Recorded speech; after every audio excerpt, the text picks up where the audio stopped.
Pues hoy concluimos los 7 domingos de San José. Han sido 7 sesiones en las que hemos desarrollado esa devoción llamada los 7 domingos de San José, que se realizan pues, preparando la solemnidad de San José el 19 de marzo. Y después de haber desarrollado en cada uno de los domingos anteriores una de las características que el Papa en la carta Patris Corde refiere a San José, la recuerdo brevemente. La primera desarrollamos Padre amado, la segunda Padre en la ternura, la tercera Padre en la obediencia, la cuarta Padre en la acogida, quinta Padre de la valentía creativa, la sexta Padre trabajador. Hoy concluimos con la última característica que el Papa refiere a San José, Padre en la sombra. Muy interesante, muy interesante este término, Padre en la sombra. El Papa explícitamente en esa carta aconseja la lectura de esa conocida vida novelada de San José que se llama La sombra del Padre, de un autor polaco. Un libro que ha sido pues, de las, digamos, vidas noveladas de San José que ha tenido más difusión. Que sobre todo el Papa refiere por el título, La sombra del Padre. Con esta imagen evocadora de la sombra, define la figura de José, que para Jesús, José es la sombra del Padre Celestial. Le auxilia, le protege. Bueno, hablaremos de ello en este último día del Domingo de San José. Pero primeramente quiero comenzar por otro lugar. Padre en la sombra, pero fijaros, es que uno lee el Evangelio y también encuentra un texto, que es el de Mateo 23:9, que dice, y no os dejéis llamar Padre, porque uno solo es el Padre Celestial. Entonces, ¿cómo en qué quedamos? Porque si Jesús nos dice en el Evangelio, y no os dejéis llamar Padre, y no os dejéis llamar Maestro, porque uno solo es el Maestro, y no os dejéis llamar Rabí, porque solamente Jesús es el Señor. Bueno, ¿cómo interpretamos esto?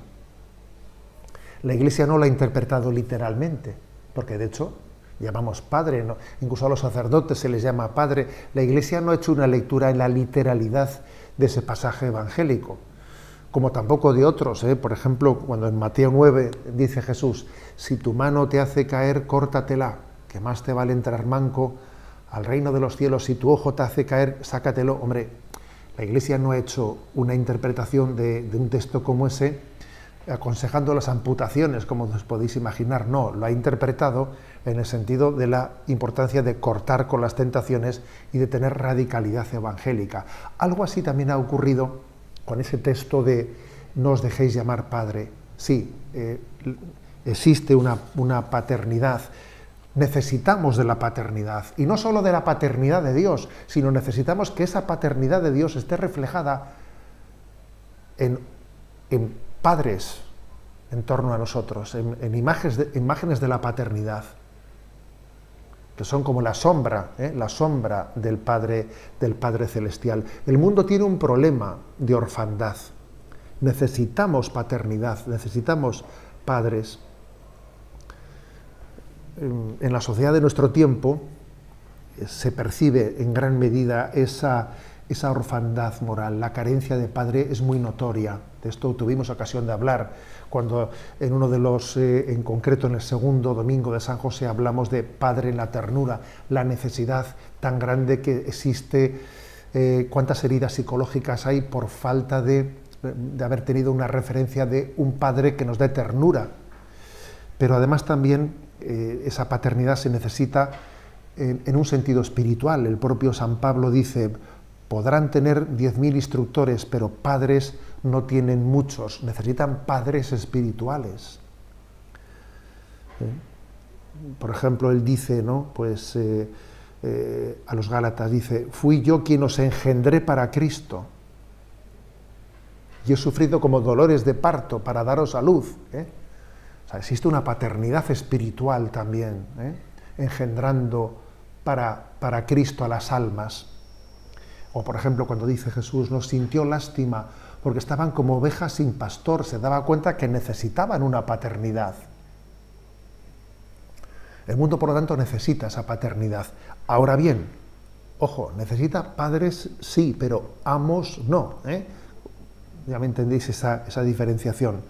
El mundo necesita padres, pero rechaza a los que pretenden ser amos, rechaza a los que quieren abusar de la posesión del otro, ¿eh? Rehúsa a aquellos que confunden autoridad con autoritarismo. Rehúsa tal cosa. Necesitamos padres, pero no necesitamos amos. Entonces, la clave está en cómo ejercer la paternidad, siendo un signo, teniendo conciencia de que uno es sombra de esa paternidad de Dios. Y entonces, el mundo, hemos dicho, ¿no?, necesita la paternidad, pero también rechaza cuando esa paternidad se ejerce de una manera impositiva, ¿no? ¿Cómo hacer este equilibrio, esta necesidad? Si existe una necesidad entre la ternura y la autoridad. El padre tiene que tener entrañas de ternura, pero al mismo tiempo tiene que tener autoridad. Y alguno dirá, es que esas dos cosas es imposible conjugarlas. Sí, sí. San José las conjugó.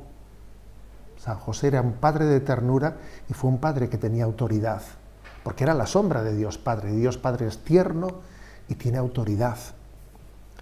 El peligro suele ser cuando, en vez de integrar estos dos aspectos, pues unilateralmente se rompe con uno de ellos y entonces se tiene pues o una paternidad que opta por la ternura, pero renunciando a la autoridad, y entonces fácilmente no busca una empatía a cualquier precio, ¿no?, renunciando a transmitir valores, ¿no?, sencillamente pues que mis hijos estén a gusto en casa, pero nunca les reprendo, nunca les digo nada, nunca les transmito valores, porque yo quiero pues que se sienten a gusto, un modelo de paternidad, sí, con mucha ternura, con mucha empatía, pero que ha dimitido de transmitir valores y del ejercicio de la autoridad. O el extremo contrario sería el de recurrir, ¿no?, pues a una autoridad impositiva que, para poder imponer una serie de valores, pues lo hace de una manera tensionada, sin capacidad de empatía, sin capacidad de ternura, sin capacidad de mostrar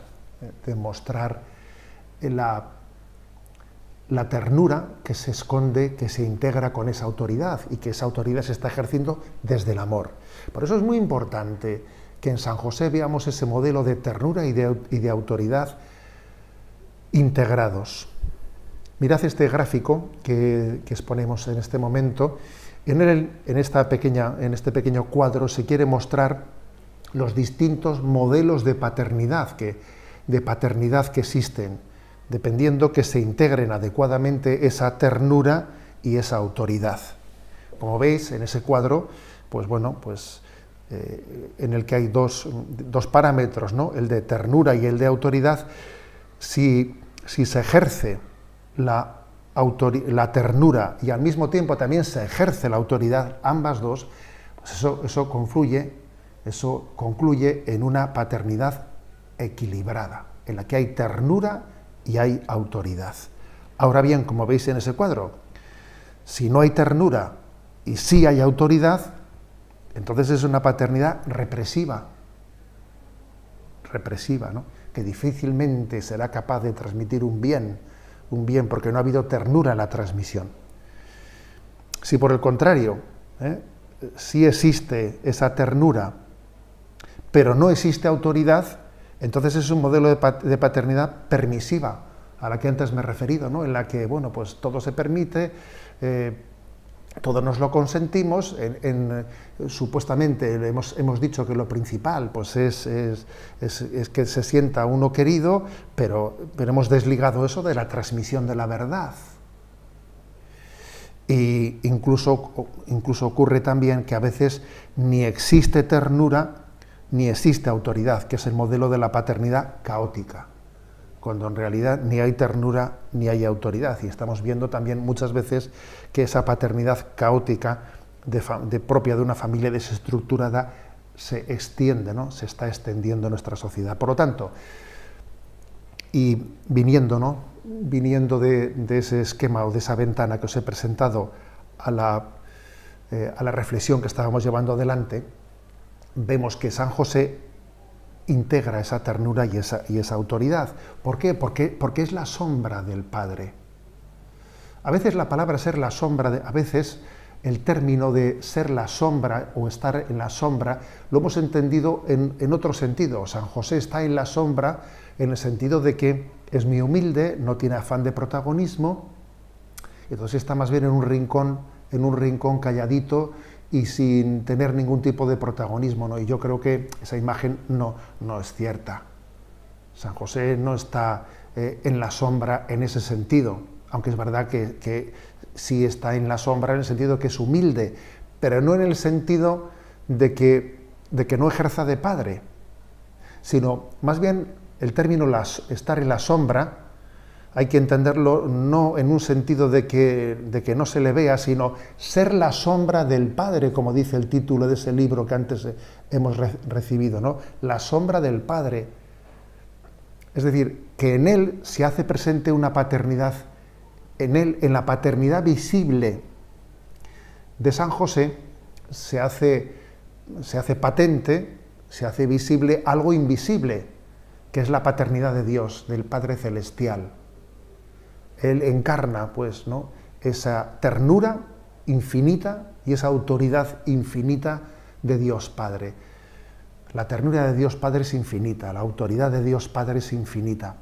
Y se encarnan en aquellos que hemos recibido en esta vida, ¿no?, pues esa vocación de paternidad de distintas maneras. Y estamos llamados desde la ternura y desde la autoridad, pues a trasladar esa imagen del Padre providente para la vida del mundo, como San José, la sombra del Padre, la trasladó para Jesús.